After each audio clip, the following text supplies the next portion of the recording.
আজ হচ্ছে মঙ্গলবার 30 জানুয়ারি। আর আমি গতকাল কোনো ব্লগ আপলোড করতে পারিনি কারণ শরীরটা আমার ভীষণই খারাপ ছিল। যাই হোক, আজকে থেকে পুনরায় আবার ব্লগ আপলোড করার চেষ্টা করছি। গুড নুন এভরিওয়ান, এখন বাজে 12:30 মতো। জাস্ট স্কুল থেকে বাড়ি ফিরলাম, বাট আজকের ওয়েদারটা একদমই বিশ্রী। রোদটা একটুও ভালো নেই, পুরো মেঘলা মেঘলা ওয়েদার। আবার শুনছি নাকি এই ওয়েদারটা এখন কন্টিনিউ হবে মোটামুটি 3-4টা দিন। তো প্রচণ্ড শীত করছে। আর আমার যেহেতু শরীরটা ভালো নেই, তাই এখনও পুরোপুরি সেই জমকালো শীতে সকালে যেমন ঢাকা মুড়ি দিয়ে থাকা হয়, চাদর মুড়ি দিয়ে, তো সেরকমই আছি।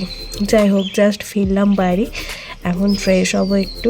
মোটামুটি 12:30 পেরিয়ে গেছে এখন সময়। চলুন, আর কথা বাড়িয়ে লাভ নেই, এখনকার মতো একটু খাই। আচ্ছা, তো বাড়ি এসে একটু রোদের মধ্যে বসেছিলাম। মিস্টার ঘোষও বাড়িতে ছিল, স্কুল যায়নি, তো সিঙ্গারা এনেছিল। আর আমার তো প্রচণ্ড শরীর খারাপ, তাই মুখে কোনো স্বাদও ছিল না, তাই সিঙ্গারাটা বেশ ঝাল ঝাল খেতে ভালোই লাগছিল। 2000 years later.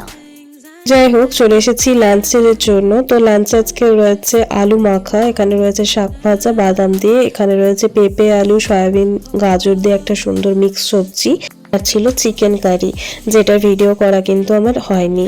যাই হোক, তো এই ছিল আজকের লাঞ্চ মেনু। আর চিকেন কারিটা আমি পরে শেয়ার করেছি। এখন খাবারগুলো আমি সাজিয়ে দিচ্ছি, আর এরপর আমাদেরটাও নিয়ে নেব, তারপর লাঞ্চটা কমপ্লিট করে নেব। তো এই ছিল আজকের লাঞ্চ মেনু। much later. আচ্ছা, তো যেহেতু শরীরটা আমার ভালো ছিল না, তাই রেস্ট করছিলাম একটু, উঠতে একটু ইচ্ছে করছিল না। সন্ধ্যাবেলা মায়ের চা খাওয়া হয়ে গেছে, এটা আমার জন্য চা হয়েছে, মানে মা করে রেখেছিল, আমি জাস্ট গরম করে নিলাম। তো একটু আমুল দুধ নিয়ে নিলাম, যেহেতু আমি রুটি খাই না, তার সাথে একটু গোলমরিচের গুঁড়ো নিয়ে নিলাম। ঠান্ডাও লেগেছে প্রচণ্ড, কাশিও আছে, সেজন্য আর কি। তো এই চা নিয়ে নিলাম, আর সাথে দুটো বিস্কিট নিয়ে নিচ্ছি। এটাই আমার সন্ধ্যাবেলার মতো খাবার। চলুন, এখন একটু টিভি দেখতে দেখতে গরম গরম চাটা উপভোগ করা যাক।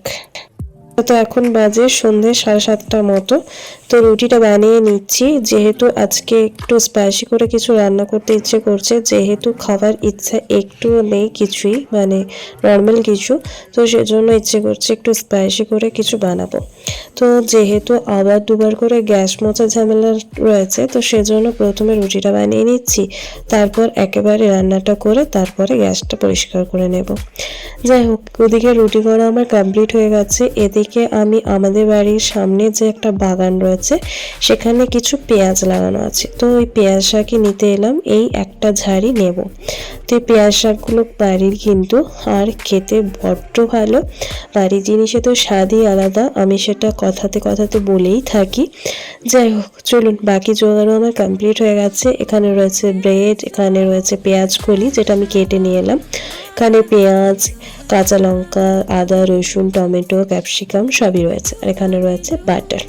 আজ একটু চিলি চিলি খেতে কিছু ইচ্ছে করলো। চিলিটা আমার এমনিতেই ভালো লাগে খেতে, সেটা যে কোনো সবজি হোক, পনির হোক, চিকেন হোক, আর যাই হোক না কেন, চিলি জিনিসটাই আমার বড্ড ভালো লাগে। তো আজকে বানাচ্ছি একটু নতুনত্ব, মানে কোনো সবজি বা কোনো চিকেনের নয়, আজকে বানাচ্ছি শুধুমাত্র ব্রেড চিলি। এটা অবশ্য শুধু মুধু খেতেই বেশি ভালো লাগে, মানে শুধু মুখে খেতে বেশি ভালো লাগে, তবে আমি কিন্তু বানাচ্ছি ডিনারে, মানে রুটির সাথে খাওয়ার জন্য। খারাপ লাগছিল না রেসিপিটি, তাই শেয়ার করলাম, বেশ ভালো লাগছিল। আপনারা কিন্তু চাইলে একবার ট্রাই করতে পারেন। তবে হ্যাঁ, বেশি গ্রেভি হবে না, গ্রেভিটা একটু কম পড়বে, পুরো মাখা মাখা হবে, মানে ড্রাই টাইপের একটু, তবে খেতে কিন্তু বড্ড ভালো হয়েছিল। যাই হোক, তো চিলি আমরা নর্মালি কম বেশি সবাই বানাতে পারি। আর এখন তো সোশ্যাল মিডিয়ার যুগে বা ইউটিউবের যুগে কোনো রান্না যে কেউ পারে না এরকম নেই, সবাই সব রান্না পারে। নিজে না জানলেও একবার ইউটিউবকে টুক করে সার্চ করে নিয়ে সবাই কিন্তু সব রান্না নিমেষেই শিখে যাচ্ছে। তবে ইউটিউব দেখে রান্না করা মানে যে রান্নার স্বাদ বিশাল ভালো হয় বা রান্নাটা বেশ খেতে টেস্টি হয়, সেটা কিন্তু নয়।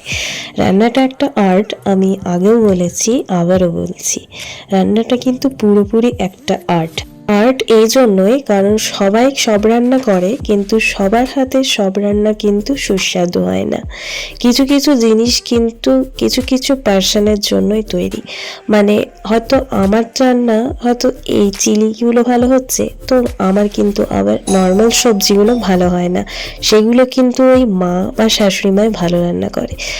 যেমন আমাদের বাড়ির কথা বলি, আমার মা যেমন ভাজাভুজিগুলো বেশ ভালো রান্না করে, আবার নর্মাল সবজি তেমন ভালো রান্না করে না, সেরকমই আমার দিদা আবার মাছের যে কোনো আইটেম ভালো রান্না করে। এদিকে আমার শাশুড়ি মা যেমন শাকের তরকারি বা শাকের যে কোনো আইটেম বা নর্মাল কোনো সবজি কিন্তু ভালো রান্না করে, আমার আবার অত ভালো হয় না। আমার আবার এই স্পাইসি রান্নাগুলো দেখি ভালো হয়। মিস্টার ঘোষের ক্ষেত্রেও রয়েছে, স্পাইসি রান্নাগুলো ভালো করে, তবে নর্মাল রান্না ওকে দিলে ও কিন্তু পারে না সেটা ভালো করতে। যাই হোক, এরকম আর কি। তো সেজন্যই বললাম সব রান্না কিন্তু সবার দ্বারা সম্ভব নয়। ইউটিউব দেখে আমরা সবই শিখে যাচ্ছি, রান্না করতে, কেক বানাতে সবই শিখে যাচ্ছি, তবে পুরোটা কিন্তু ইউটিউব দেখে শিখলেই হয় না, কিছুটা নিজেরও কিন্তু মানে কি বলবো, নিজেকেও কিছুটা দিতে হয়। তাই হচ্ছে এটা একটা আর্ট। যাই হোক, গল্প করতে করতে আমার কিন্তু এদিকে ব্রেড চিলি পুরোপুরি রেডি হয়ে গেছে, আর আপনাদের সাথে পুরো রেসিপিটি শেয়ারও করা হলো। সবই দেখলেন, জাস্ট রান্নার প্রসেসটা শিখলেন। বাকি এবার মশলার পরিমাণ, সসের পরিমাণ, লবণ হলুদের পরিমাণ, ব্রেডের পরিমাণ আপনাদের নিজেদের সদস্য অনুযায়ী সেটা কিন্তু নিজেকেই মেনটেন করে দিতে হবে। এই হচ্ছে ব্যাপার। যাই হোক, দেখুন বেশ মাখা মাখা হয়েছে।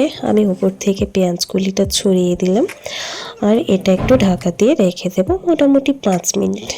ওভেনটা অফ করে দিয়েছি, এখন এটা ঢাকা চাপা দিয়ে রেখে দেবো নামিয়ে নিয়ে।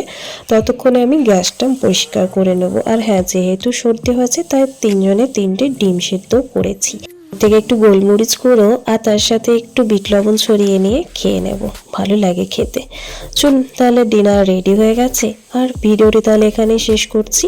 ভিডিওটি কিছু ভালো লেগে থাকলে অবশ্যই একটা লাইক, কমেন্ট আর শেয়ার করে দেবেন। দেখা হচ্ছে খুব তাড়াতাড়ি নতুন একটি ভিডিওর সাথে। সবাই ভালো থাকুন, সুস্থ থাকুন, ধন্যবাদ, শুভরাত্রি।